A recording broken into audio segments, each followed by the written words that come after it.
ನಮಸ್ಕಾರ ಸ್ನೇಹಿತರೆ, ನಾನು ಹನುಮಂತ್ ಮಾಗಿ.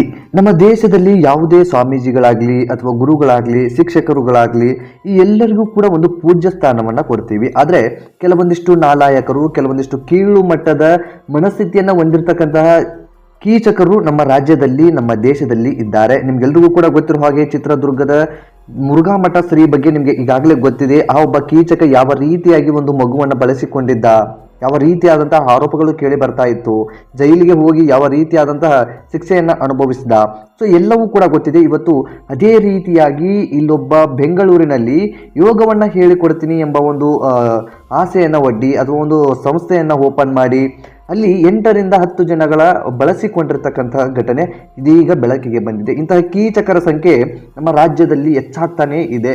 ಇತ್ತೀಚೆಗಂತೂ ಏನಾಗ್ತಾ ಇದೆ ಅಂತಂದರೆ ಚಿಕ್ಕ ಮಕ್ಕಳನ್ನ ಬಳಸಿಕೊಳ್ಳುವಂಥವರೇ ಹೆಚ್ಚಾಗ್ತಾ ಇರುವಂಥದ್ದು. ಇದೊಂದು ಅಮಾನವೀಯ ಘಟನೆ ಅಂತ ಹೇಳಿದ್ರು ಕೂಡ ತಪ್ಪಾಗ್ಲಿಕ್ಕಿಲ್ಲ. ಯಾಕೆ ಇಂತಹ ಕೆಟ್ಟ ಮನಸ್ಥಿತಿಗಳಿಗೆ ಈ ಜನಗಳು ಸಾಕ್ತಾ ಇದ್ದಾರೆ?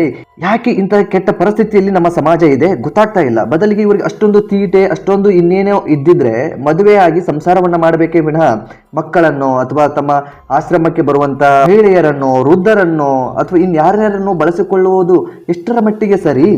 ಸೊ ಎಂತಹ ಕೆಟ್ಟ ಪ್ರಪಂಚದಲ್ಲಿ ನಾವು ಬದುಕ್ತಾ ಇದ್ದೀವಿ ಎಂಬುದೇ ಒಂದು ಯಕ್ಷ ಪ್ರಶ್ನೆ ಆಗಿರ್ತಕ್ಕಂಥದ್ದು. ಹೊಟ್ಟೆ ಉರಿಯುತ್ತೆ. ಎಷ್ಟು ಕೀಳ ಮಟ್ಟದಲ್ಲಿ ಈ ನಮ್ಮ ಸಮಾಜ ಇದೆ.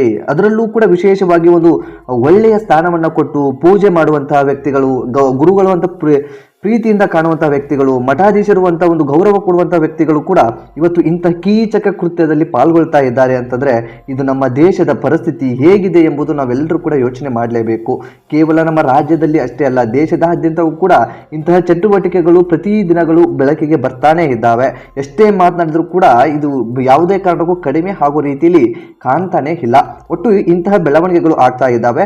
ಈ ಬೆಂಗಳೂರಿನಲ್ಲಿಯೂ ಕೂಡ ಇಂತಹದ್ದೇ ಒಂದು ಘಟನೆ ನಡೆದಿರ್ತಕ್ಕಂಥದ್ದು. ತನ್ನ ಹತ್ರ ಕೆಲವೊಂದಿಷ್ಟು ಜನ ಯೋಗವನ್ನ ಕಲಿಯೋದಕ್ಕೆ ಅಂತ ಬರ್ತಾ ಇರ್ತಾರೆ. ಆ ಯೋಗಕ್ಕೆ ಬಂದಿರತಕ್ಕಂತಹ ಕೆಲವೊಂದಿಷ್ಟು ಮಹಿಳೆಯರನ್ನು ಕೂಡ ಬಳಸಿಕೊಳ್ತಾನೆ. ಅದರಲ್ಲೂ ಕೂಡ 17 ವರ್ಷದ ಅಪ್ರಾಪ್ತ ಮಗುವನ್ನ ಕೂಡ ಬಳಸಿಕೊಂಡಿರ್ತಕ್ಕಂಥದ್ದು ಬೆಳಕಿಗೆ ಬಂದಿದೆ. ಈ ಪ್ರಕರಣಕ್ಕೆ ಸಂಬಂಧಪಟ್ಟ ಹಾಗೆ ಒಂದಿಷ್ಟು ಮಾಹಿತಿಯನ್ನು ಗಮನಿಸ್ತಾ ಹೋಗೋಣ.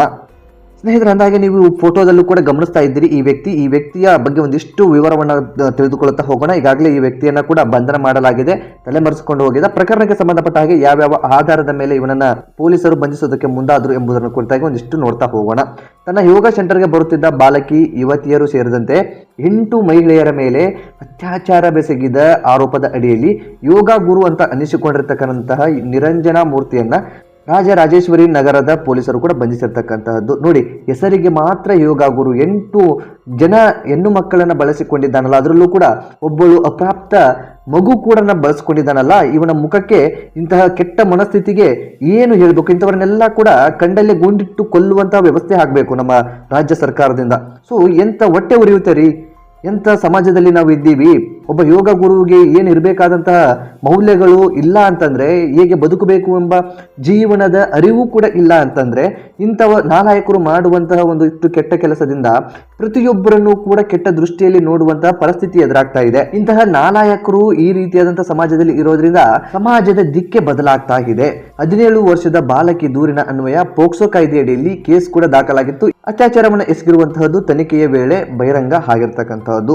ಯೋಗ ಗುರು ನಿರಂಜನ ಮೂರ್ತಿ ರಾಜರಾಜೇಶ್ವರಿ ನಗರದಲ್ಲಿ ಯೋಗ ಕೇಂದ್ರವನ್ನು ಕೂಡ ನಡೆಸ್ತಾ ಇದ್ದ. ನಿಮಗೆ ಅಂತಾರಾಷ್ಟ್ರೀಯ ಮಟ್ಟದಲ್ಲಿ ಯೋಗದಲ್ಲಿ ಹೆಸರುವಾಸಿಯಾಗುವಂತೆ ಮಾಡುತ್ತೇನೆ, ಇದರಿಂದ ಸರ್ಕಾರದ ಕೆಲವು ನೌಕರಿಗಳು ಅಥವಾ ಕೆಲಸಗಳು ಕೂಡ ಸಿಗಬಹುದು ಎಂದು ನಂಬಿಸಿ ಕೂಡ ಯೋಗವನ್ನ ಹೇಳಿಕೊಡೋದಕ್ಕೆ ಮುಂದೆ ಬಂದಿದ್ದ ಅಂತ ಹೇಳಲಾಗ್ತಾ ಇರುವಂತದ್ದು. ಸುಮಾರು 7-8 ಮಹಿಳೆಯರನ್ನ ಈ ವ್ಯಕ್ತಿ ಬಳಸಿಕೊಂಡಿರ್ತಕ್ಕಂಥದ್ದು ಅಂತ ಹೇಳಲಾಗ್ತಾ ಇರುವಂತಹದ್ದು. ಅಷ್ಟೇ ಅಲ್ಲದೆ 17 ವರ್ಷದ ಬಾಲಕಿಯನ್ನು ಕೂಡ ಈ ವ್ಯಕ್ತಿ ಬಳಸಿಕೊಂಡಿದ್ದಾನೆ. ಬಾಲಕಿಯ ದೂರಿನ ಅನ್ವಯ ರಾಜರಾಜೇಶ್ವರಿ ನಗರ ಪೊಲೀಸರು ಪೋಕ್ಸೋ ಕಾಯ್ದೆಯಡಿಯಲ್ಲಿ ಕೇಸನ್ನು ಕೂಡ ದಾಖಲು ಮಾಡಿಕೊಳ್ಳುತ್ತಾರೆ. ಅತ್ತ ಕೇಸ್ ದಾಖಲಾಗ್ತಾ ಇದ್ದಂತೆ ಈತ ಆರೋಪಿ ತಲೆಮರೆಸಿಕೊಂಡಿರ್ತಾನೆ. ಸದ್ಯ ಪೊಲೀಸರು ಹುಡುಕಿ ಆತನನ್ನ ಬಂಧಿಸಿದ್ದಾರೆ. ಇನ್ನು ತನಿಖೆಯ ವೇಳೆ ಈ ವ್ಯಕ್ತಿ ಅವರನ್ನ ಬಳಸಿಕೊಂಡಿರ್ತಕ್ಕಂತಹದ್ದು ಬಹಿರಂಗವಾಗಿರ್ತಕ್ಕಂತಹದ್ದು. ಇನ್ನು ಆರೋಪಿ ಹಲವು ಮುಗ್ಧ ಬಾಲಕಿಯರು ಮತ್ತು ಅನೇಕ ಮಹಿಳೆಯರನ್ನ ಬಳಸಿಕೊಂಡಿರ್ತಕ್ಕಂಥದ್ದು ಅಂತ ಹೇಳಲಾಗ್ತಾ ಇದೆ. ಸದ್ಯ ಹೆಚ್ಚಿನ ತನಿಖೆ ನಡೆಸ್ತಾ ಇದ್ದಾರೆ. ಯೋಗ ಗುರುವಿನಿಂದ ಲೈಂಗಿಕ ದೌರ್ಜನ್ಯ ಮತ್ತು ಅತ್ಯಾಚಾರಕ್ಕೆ ಒಳಗಾಗಿದ್ದರೆ ರಾಜರಾಜೇಶ್ವರಿ ನಗರ ಪೊಲೀಸ್ ಠಾಣೆಗೆ ದೂರು ನೀಡಲು ಪೊಲೀಸರು ಕೂಡ ಸೂಚನೆಯನ್ನ ನೀಡಿದ್ದಾರೆ. ಗೌಪ್ಯವಾಗಿ ಆ ಒಂದು ದೂರನ್ನ ಇಡಲಾಗುತ್ತೆ. ಆ ದೂರಿನ ಆಧಾರದ ಮೇಲೆ ಈ ವ್ಯಕ್ತಿಯನ್ನ ತನಿಖೆ ಮಾಡಲಾಗುತ್ತೆ ಅಂತ ಅಲ್ಲಿನ ಪೊಲೀಸರು, ಸಂಬಂಧಪಟ್ಟ ಅಧಿಕಾರಿಗಳು ಹೇಳಿರ್ತಕ್ಕಂಥದ್ದು. ನೋಡಿ, ಕೇವಲ 8 ಜನ ಅಷ್ಟೇ ಅಲ್ಲದೆ ಬೇರೆ ಬೇರೆ ವ್ಯಕ್ತಿಗಳನ್ನ ಅಥವಾ ಬೇರೆ ಬೇರೆ ಜನರನ್ನು ಕೂಡ ಈ ವ್ಯಕ್ತಿ ಬಳಸಿಕೊಂಡಿರುವಂತಹದ್ದು ಮೇಲ್ನೋಟಕ್ಕೆ ಕಾಣಿಸ್ತಾ ಇದೆ ಅಂತೆ.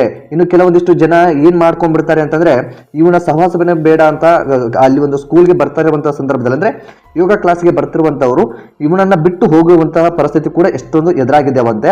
ಅದೇ ರೀತಿಯಾಗಿ ಕೆಲವೊಂದಿಷ್ಟು ಜನರನ್ನು ಕೂಡ ಈ ವ್ಯಕ್ತಿ ಬಳಸಿಕೊಂಡಿದ್ದಾನೆ. ಆದ್ರೆ ಕೆಲವೊಂದಿಷ್ಟು ಜನ ಮರ್ಯಾದೆಗೆ ಅಂಜಿನೋ ಅಥವಾ ಇನ್ಯಾವುದಕ್ಕೋ ಅಂಜಿ ದೂರನ್ನು ಕೂಡ ನೀಡೋದಕ್ಕೆ ಹೋಗಿಲ್ಲ. ಅಂತವ್ರು ಯಾರು ಕೂಡ ಭಯ ಪಡೋ ಹಾಗಿಲ್ಲ. ನೇರವಾಗಿ ಬಂದು ದೂರನ್ನು ಕೊಡಿ. ನಿಮ್ಮ ದೂರನ್ನ ಯಾವುದೇ ರೀತಿಯಾಗಿ ನಾವು ಪಬ್ಲಿಕ್ ಮಾಡೋದಿಲ್ಲ, ಗೌಪ್ಯವಾಗಿ ಇಟ್ಕೊಳ್ತೀವಿ ಅನ್ನುವ ರೀತಿಯಲ್ಲಿ ಪೊಲೀಸರು ಕೂಡ ಮಾಹಿತಿಯನ್ನ ಹಂಚಿಕೊಂಡಿರ್ತಕ್ಕಂಥದ್ದು. ಒಟ್ಟಾರೆಯಾಗಿ ಇಂತಹ ಕೀಚಕ ಒಬ್ಬ ಬೆಂಗಳೂರಿನಲ್ಲಿ ಹುಟ್ಟಿಕೊಂಡಿದ್ದಾನೆ. ಯೋಗ ಹೇಳಿಕೊಡ್ತೀನಿ, ನಿಮಗೆ ಸರ್ಕಾರಿ ನೌಕರಿ ಸಿಗಬಹುದು, ಅಂತಾರಾಷ್ಟ್ರೀಯ ಮಟ್ಟದಲ್ಲಿ ನೀವು ಹೆಸರು ಮಾಡಿದ್ರೆ ನಿಮಗೆ ಗೌರವ ತುಂಬಾ ಹೆಚ್ಚಾಗುತ್ತೆ, ನಿಮ್ಮನ್ನ ಹಾಗೆ ಮಾಡ್ತೀನಿ ಹೀಗೆ ಮಾಡ್ತೀನಿ ಅಂತ ಬಿಲ್ಡಪ್ ಗಳನ್ನ ಕೊಟ್ಟು ಅಲ್ಲಿ ಯೋಗ ಕ್ಲಾಸ್ಗೆ ಬರುತ್ತಿರ್ತಕ್ಕಂತಹ ಹೆಣ್ಣು ಮಕ್ಕಳನ್ನ ಬಳಸ್ಕೊಂಡಿದ್ದಾನಲ್ಲ, ಇಂತಹ ಕೀಚಕನಿಗೆ ಏನ್ ಮಾಡಬೇಕು, ಇಂತಹ ಕೀಚಕನಿಗೆ ಎಂತ ಶಿಕ್ಷೆಯನ್ನ ಕೊಡಬೇಕು, ನೀವೇ ಕಮೆಂಟ್ ಬಾಕ್ಸ್ ಅಲ್ಲಿ ಮೆನ್ಷನ್ ಮಾಡಿ. ಆದಷ್ಟು ಈ ಒಂದು ವಿಡಿಯೋನ ಶೇರ್ ಮಾಡಿ. ಆದಷ್ಟು ನೀವೇನಾದ್ರೂ ಮೊದಲ ಸಲ ನಮ್ಮ ಚಾನಲ್ ನೋಡ್ತಿದ್ರೆ ಈ ಕೂಡಲೇ ಸಬ್ಸ್ಕ್ರೈಬ್ ಮಾಡಿ, ಗಂಟೆ ಬಟನ್ ಕೂಡ ಕ್ಲಿಕ್ ಮಾಡಿಕೊಳ್ಳಿ. ಸ್ನೇಹಿತರೆ, ಈ ವ್ಯಕ್ತಿನ ಅಷ್ಟೊಂದು ಕೇವಲವಾಗಿ ಯಾಕೆ ಮಾತನಾಡ್ತಾ ಇದ್ದೀನಿ ಅಂದ್ರೆ, ಇಂತಹ ಒಬ್ಬ ನಾಲಾಯಕನಿಂದ ಇಷ್ಟೊಂದು ಜನ ಯೋಗವನ್ನ ಹೇಳಿಕೊಡುವಂತವರಿಗೂ ಕೂಡ ಕೆಟ್ಟ ಹೆಸರು ಬರೋದಕ್ಕೆ ಸಾಧ್ಯ ಆಗುತ್ತೆ. ಯೋಗವನ್ನ ಹೇಳಿಕೊಡುವಂತವರನ್ನ ಕೆಟ್ಟ ದೃಷ್ಟಿಯಿಂದ ನೋಡೋದಕ್ಕೆ ಜನಗಳು ಪ್ರಾರಂಭಿಸ್ತಾರೆ. ಇಂತಹ ಕೆಲವೊಂದಿಷ್ಟು ನಾಲಾಯಕರಿಂದ ಸಮಾಜದ ದಿಕ್ಕೆ ಬದಲಾಗುವಂತಹ ಪರಿಸ್ಥಿತಿ ಎದುರಾಗುತ್ತೆ. ಆ ಕಾರಣದಿಂದಾಗಿ ಈ ವ್ಯಕ್ತಿಯನ್ನ ಇಷ್ಟು ಕೇವಲವಾಗಿ ಮಾತನಾಡ್ತಾ ಇದ್ದೀನಿ.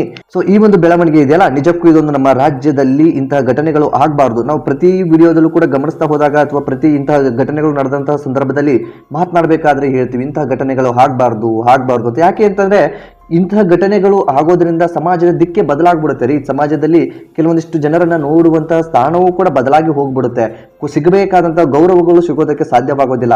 ಆ ಕಾರಣದಿಂದಾಗಿ ಇಂತಹ ಕೃತ್ಯಗಳು ನಡೀಬಾರ್ದು. ಇಂತಹ ಕೃತ್ಯಗಳು ನಡೆದಾಗ ಇಂತಹ ಕೃತ್ಯದಲ್ಲಿ ಯಾರು ಪಾಲ್ಗೊಂಡಿರ್ತಾರೋ ಅಂತವರಿಗೆ ಒಂದು ಕಠಿಣ ಶಿಕ್ಷೆಯನ್ನ ನಮ್ಮ ಸರ್ಕಾರ ನೀಡಬೇಕಾಗುತ್ತೆ. ಆಗ ಮಾತ್ರ ಇಂತಹ ಕೆಟ್ಟ ಕೃತ್ಯದಲ್ಲಿ ಪಾಲ್ಗೊಳ್ಳುವಂತವರಿಗೆ ಒಂದು ಬುದ್ಧಿ ಬರೋದಕ್ಕೆ ಸಾಧ್ಯ ಆಗುತ್ತೆ. ಕೆಲವೊಬ್ಬರಿಗೆ ಎಚ್ಚರಿಕೆ ಗಂಟೆಗೂ ಕೂಡ ಆಗೋದಕ್ಕೆ ಸಾಧ್ಯವಾಗುತ್ತೆ. ಆ ಕಾರಣದಿಂದಾಗಿ ಒಂದು ಕಠಿಣ ಶಿಕ್ಷೆಗಳು ನಮ್ಮ ರಾಜ್ಯದಲ್ಲಿ ಅಥವಾ ನಮ್ಮ ದೇಶದಲ್ಲಿ ಮುಂದೆ ಬಂದ್ರೆ ಖಂಡಿತವಾಗಿಯೂ ಇಂತಹ ಕೇಸ್ಗಳು ಕಡಿಮೆ ಆಗೋದಕ್ಕೆ ಸಾಧ್ಯವಾಗಬಹುದು ಅಂತ ಮೇಲ್ನೋಟಕ್ಕೆ ಅನ್ಸುತ್ತೆ. ಸೊ ಈ ಒಂದು ವಿಷಯದ ಬಗ್ಗೆ ನಿಮ್ಗೇನು ಅನ್ಸುತ್ತೆ ವೈಯಕ್ತಿಕವಾಗಿ? ಈ ನಾಲಾಯಕನಿಗೆ ಎಂತಹ ಶಿಕ್ಷೆಯನ್ನು ಕೊಡಬೇಕು ಎಂಬುದನ್ನು ಕಾಮೆಂಟ್ ಬಾಕ್ಸ್ ಅಲ್ಲಿ ಮೆನ್ಷನ್ ಮಾಡಿ. ನೀವೇನಾದ್ರೂ ಮೊದಲ ಸಲ ನಮ್ಮ ಚಾನಲ್ ನೋಡ್ತಿದ್ರೆ ಈ ಕೂಡಲೇ ಸಬ್ಸ್ಕ್ರೈಬ್ ಮಾಡಿ, ಗಂಟೆ ಬಟನ್ ಕೂಡ ಕ್ಲಿಕ್ ಮಾಡಿಕೊಳ್ಳಿ. ಮತ್ತೆ ಮುಂದಿನ ವಿಡಿಯೋದಲ್ಲಿ ಸಿಗೋಣ. ನಮಸ್ಕಾರ.